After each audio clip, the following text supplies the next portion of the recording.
오늘 말씀의 제목인데 한번 따라해 주시겠습니까? 최고의 반전 드라마. 예, 여러분 인생에서 겪었거나 보았거나 어쨌든 여러분 인생에 있어서 최고의 반전은 무엇이었습니까? 음, 옛날에 그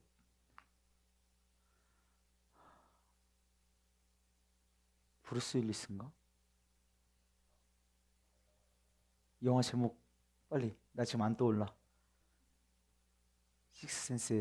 식스센스예요? 귀신이었더라?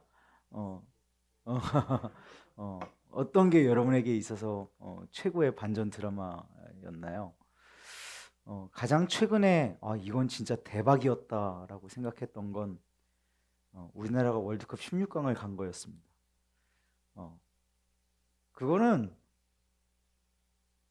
극본가가 그렇게 쓰라 그래도 그렇게 쓰면 욕 먹어요. 추가 시간에 그렇게 달려가가지고 골을 넣어서 16강 원래 못 가는 거잖아요.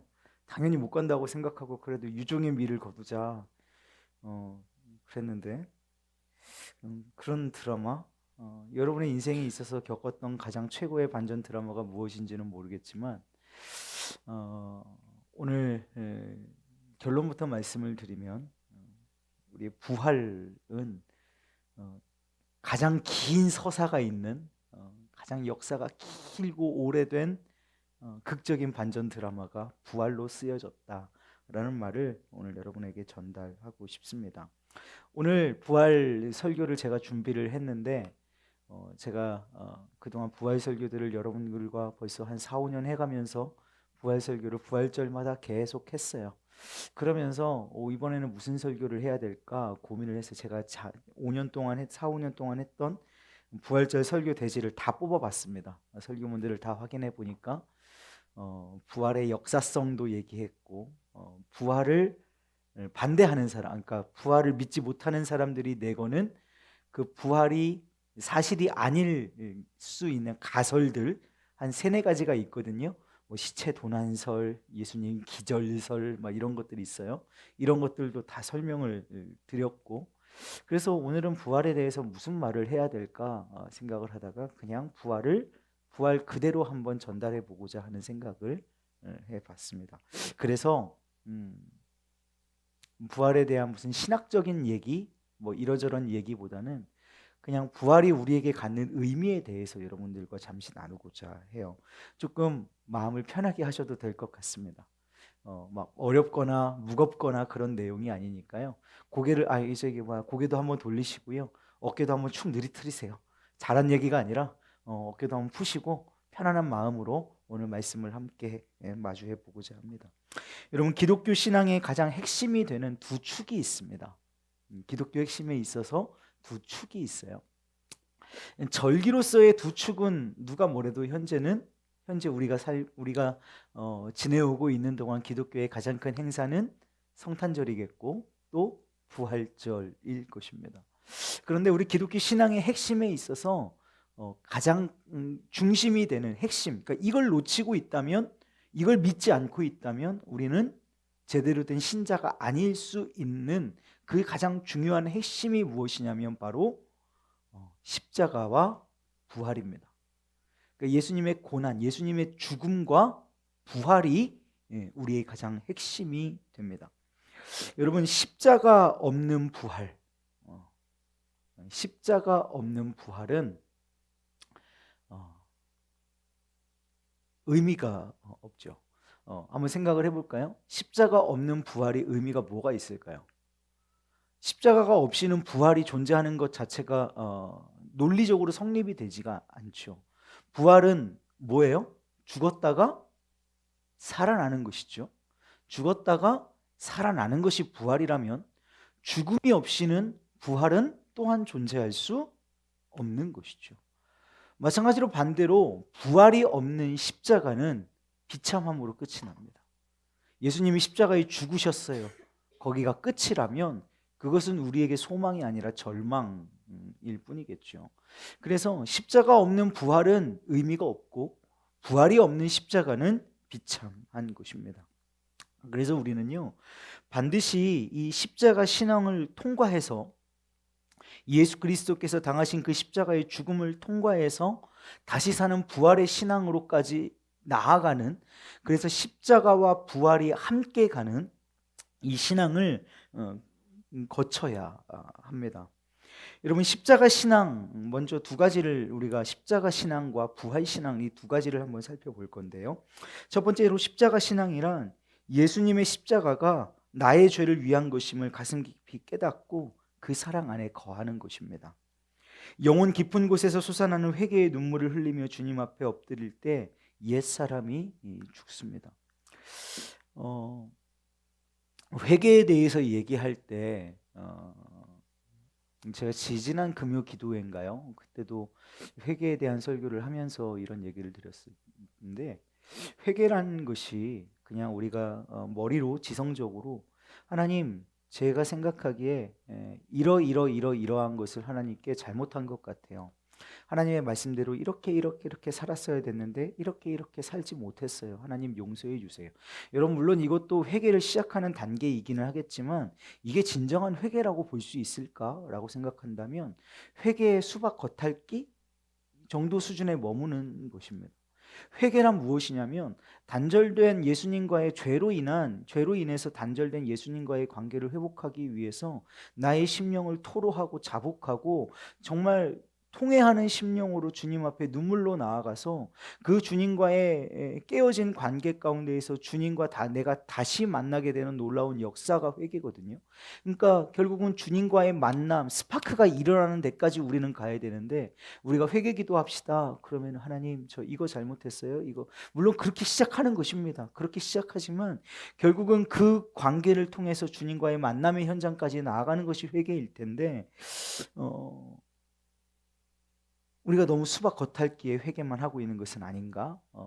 뭐라 그럴까요? 어린이 주일학교 수준의 회개에 머물러 있는 것은 아닌가? 고민해 보게 되는 지점들이 있는 것 같아요. 어쨌든 이 회개 가운데에서 우리가 나아가면 우리의 옛사람이 죽습니다. 우리 옛날에 예수를 알지 못하고 죄악에 속하고 세상에 속했던 옛사람이 죽어요. 그래서 도덕적이고 윤리적인 신앙이 아닌 성령의 사람이자 진정한 예수의 제자로 거듭나게 됩니다.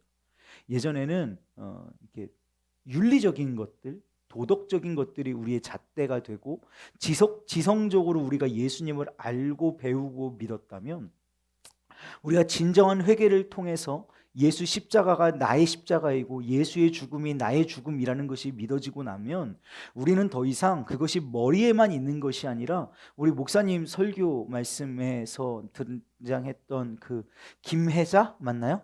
탤런트?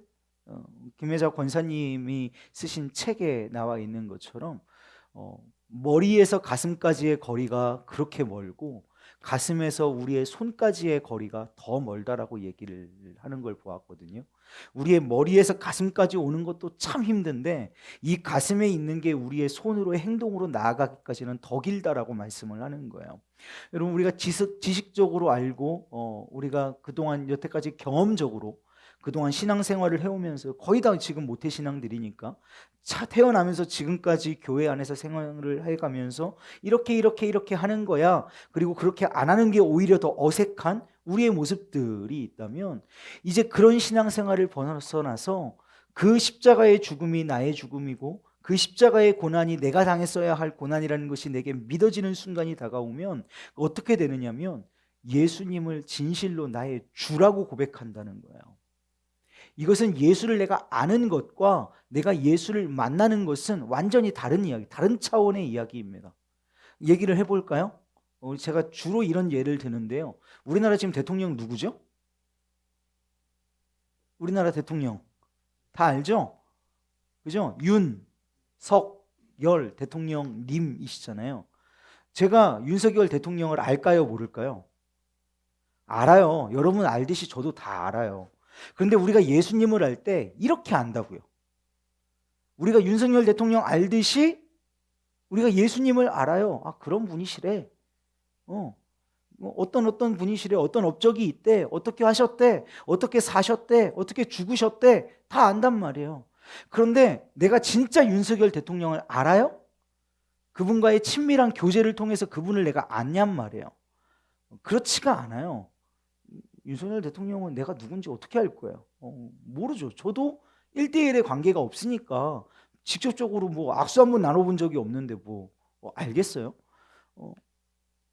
그런 것이죠. 우리가 예수를 피상적으로 알고 지식적으로 알게 되다가 예수의 고난과 예수의 죽음이 나의 고난 나의 죽음이라는 것이 믿어지고 받아들여지기 시작하면 그분과의 친밀한 교제가 일어나고 그분이 나를 알고 나는 그를 알고, 주께서 말씀하시잖아요. 나는 내 양을 알고 양은 내 목소리를 듣는다라고 말씀을 하시는 것처럼 그 깊은 관계가 맺어지는 교제함감으로 나아가는 것, 그것이 십자가 신앙이라는 말이에요.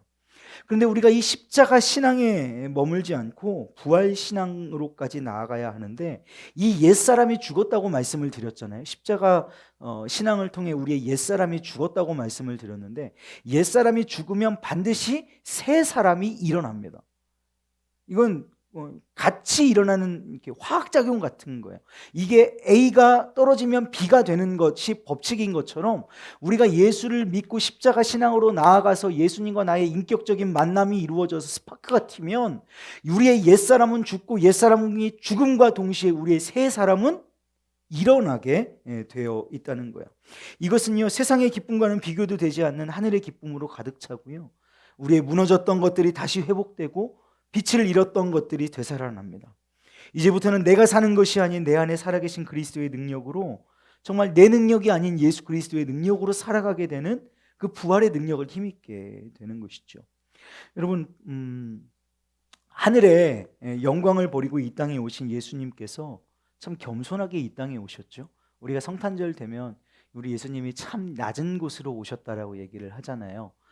방을 찾으러 다니다가 방이 있어요, 없어요? 우리 유치부처럼 해봅시다. 방이 있어요, 없어요?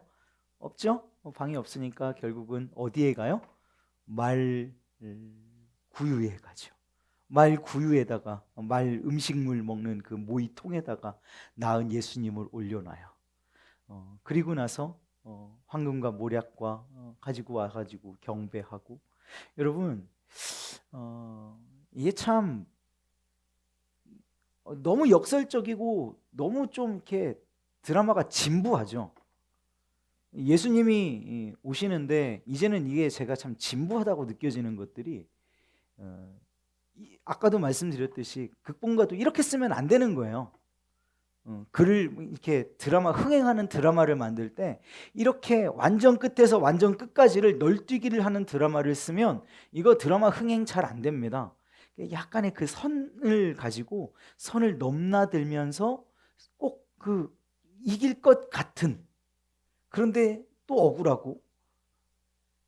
억울한데 또 소망이 있고, 소망이 있다가 억울하고, 이게 줄타기를 계속해야 긴장감을 가지고 나아가죠. 저 밑에 있다가 저 높은 곳으로 올라가는 신데렐라 스토리는 우리는 이제 진부하다고 느껴집니다. 근데 예수님이 말구유에 오셨단 말이에요.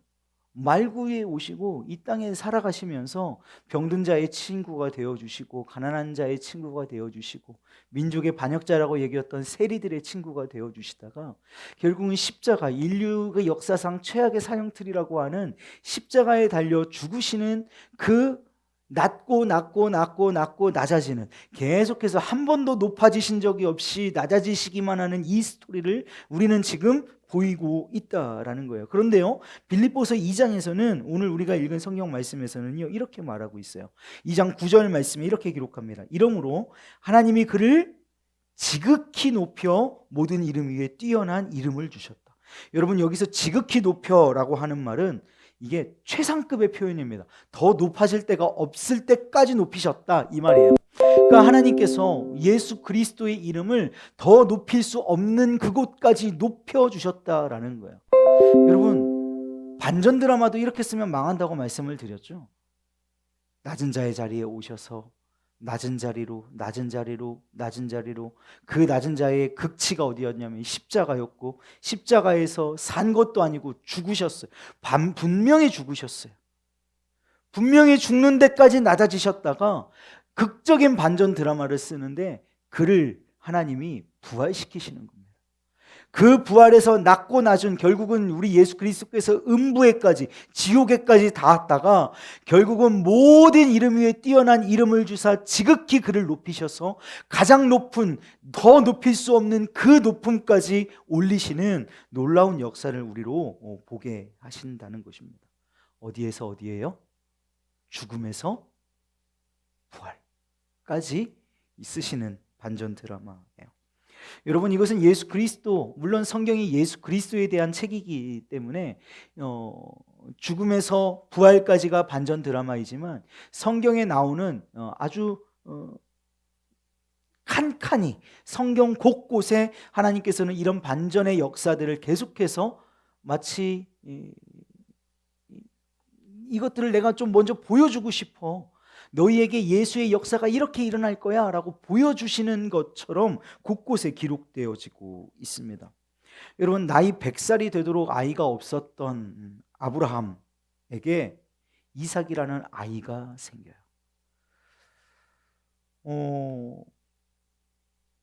100세면 남자도 기본적으로 자녀의 생산 능력이 떨어졌을 것이고 여자는 뭐 두말할 나위가 없겠죠. 그래서 이 아브라함의 아내 사라라고 부르기 전에 그 사레가 천사가 와가지고 하나님의 명령을 다시 한번 기억하게 해주죠. 네가 아들을 낳을 거야. 이스마엘 말고 다른 아들 이삭을 낳을 거야 라고 얘기해 주니까 이 여인이 웃었다라고 해요. 웃었다. 나중에 물어보거든요. 너 왜 웃니? 그랬더니 이제 정색하면서 안 웃었습니다. 제가 웃지 않았습니다. 이렇게 얘기하거든요. 그러니까 그 웃음은 뭐냐면 100세 되는 할머니한테 당신 아들 낳을 겁니다. 미쳤구만. 이런 거죠. 비웃음이죠. 저 또라이네 저거. 제정신이 아니네. 이런 비웃음 아니에요. 그런데 그 비웃음이 진짜 웃음이 될 수 있도록 반전 드라마 100세에 이삭을 낳는 놀라운 은혜를 누리게 하시는 하나님의 은혜가 있어요. 노예로 팔려갔던 요셉이 애굽이라는 나라의 총리 대신이 되는 반전 드라마를 우리에게 먼저 보여주신 분이 우리 예수님이십니다.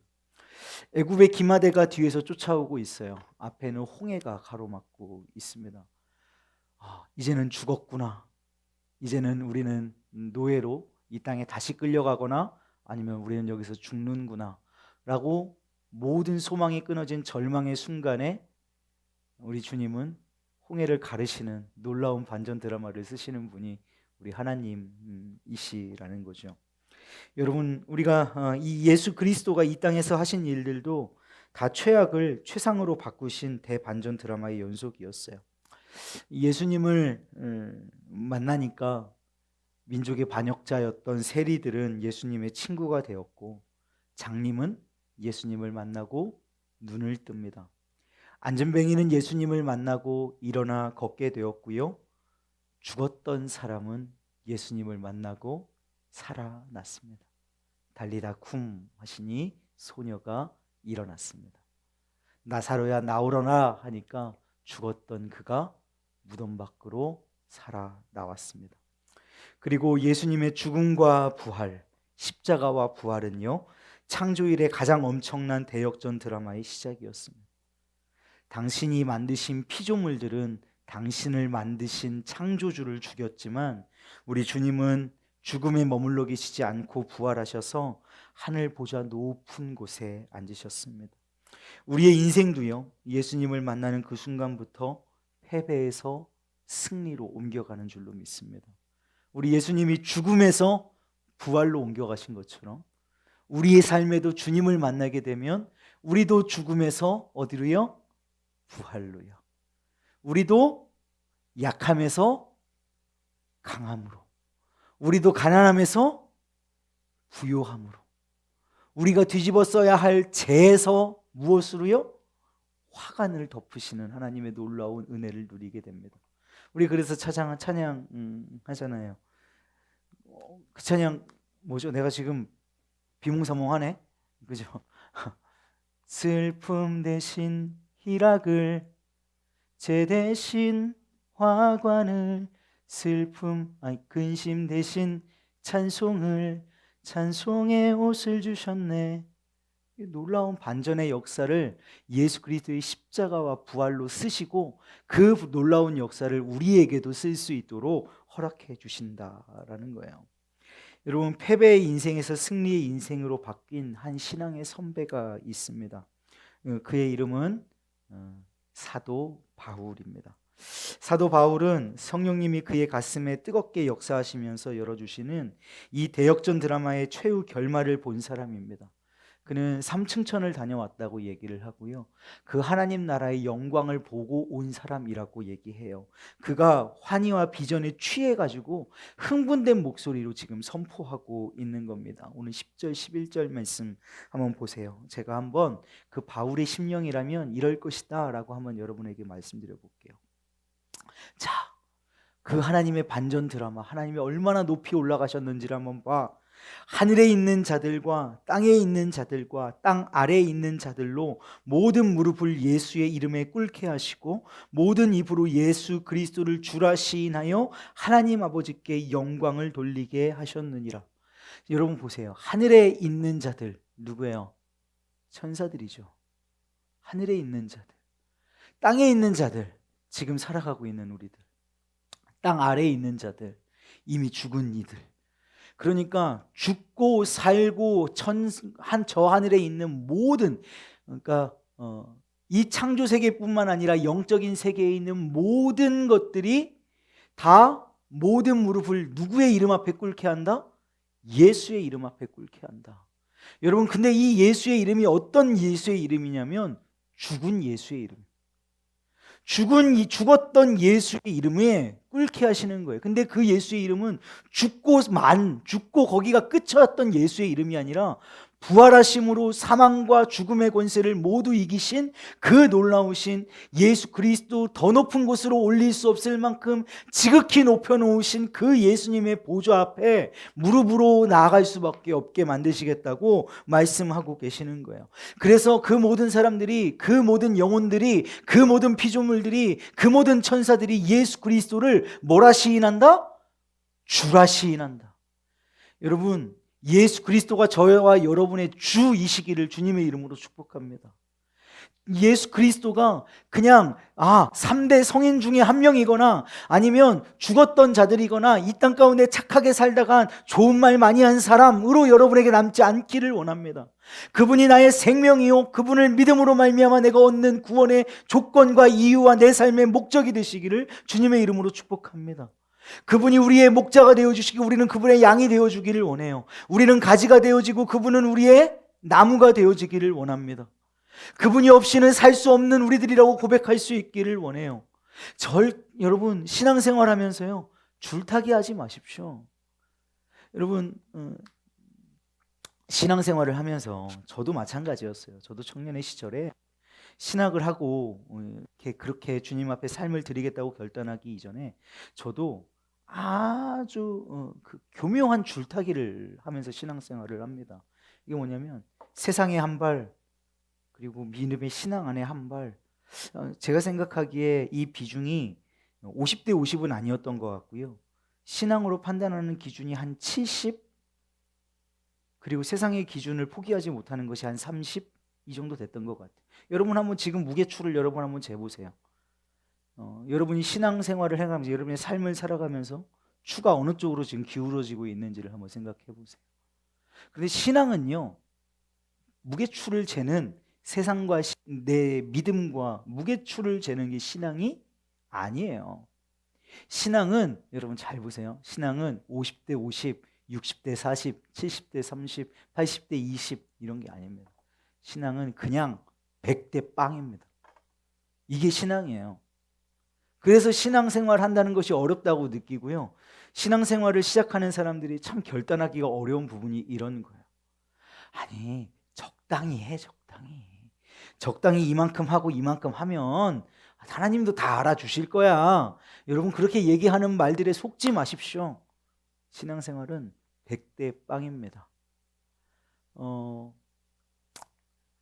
신앙의 줄타기를 하면서 세상의 즐거움들을 포기할 수 없는 것들이 참 많고, 대부분 그런 것들이 우리의 인생에 잘 드러나지 않다가 인생의 큰 사건을 부딪히거나 인생의 큰 결정들을 해야 할 때 그 사람이 취하는 행동과 행태를 보면 아, 이 사람이 신앙으로 살아가는 사람이구나, 세상의 관점으로 살아가는 사람이구나가 정확하게 나오거든요.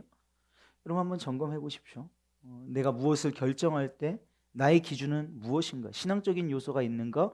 아니면 그냥 내 뜻과 내 생각, 세상의 기준으로 결정하고 있는 것을 살펴보신다면 여러분이 잘 신앙생활을 하고 있는지, 대역전의 반전 드라마를 쓸 수 있는 그 소망의 부활의 주를 만난 자인지, 아니면 의식적인 도덕적인 그리스도인인지 여러분을 살펴보실 수 있게 될 겁니다. 여러분 마지막 날에 예수 그리스도께서는 아무도 부인할 수 없는 영광의 왕으로 우뚝 서실 것입니다. 오늘 교회로 부름받은 저와 여러분들도 이 부활의 주님 때문에 오늘 우리도 반전 드라마를 쓸 수 있습니다. 우리는 죽을 거예요. 나 안 죽을 거예요. 손 들어보세요. 다 죽습니다. 안 죽는 사람은 없습니다. 다 죽어요. 누가 먼저 죽을지 그것도 우리가 알지 못하죠. 다 죽습니다. 그러나 놀라운 사실은 거기에 대반전 드라마가 있습니다. 우리는 다시 삽니다. 다시 삽니다. 이 대반전 드라마의 주인공들이 오늘 저와 여러분으로 부름받았다라는 사실을 기억하시기를 원합니다. 여러분 오늘 우리는 패배할 수도 있습니다. 오늘 우리의 삶이 예수님이 당하셨던 십자가만큼은 아니겠지만 때로는 고난의 시간의 연속일 수도 있습니다. 그러나 기억하실 것은 우리의 끝이 결단코 십자가가 아니라는 사실입니다. 그 놀라운 새롭고 산 길, 제가 작년에 부활절날 우리 함께 아이들과 어른들과 함께 예배드리면서 내비게이션에 나오지 않는 길이라는 제목으로 설교 제목을 잡고 전했었는데 내비게이션에 새로 난 길의 지도가 업데이트되지 않으면 산을 뚫고 가고 다리가 나해졌는데 그 길을 걸어가는데 내비가 업데이트되지 않으면 우리는 바다를 건너가고 있는 모습이 우리 가운데 보여지잖아요.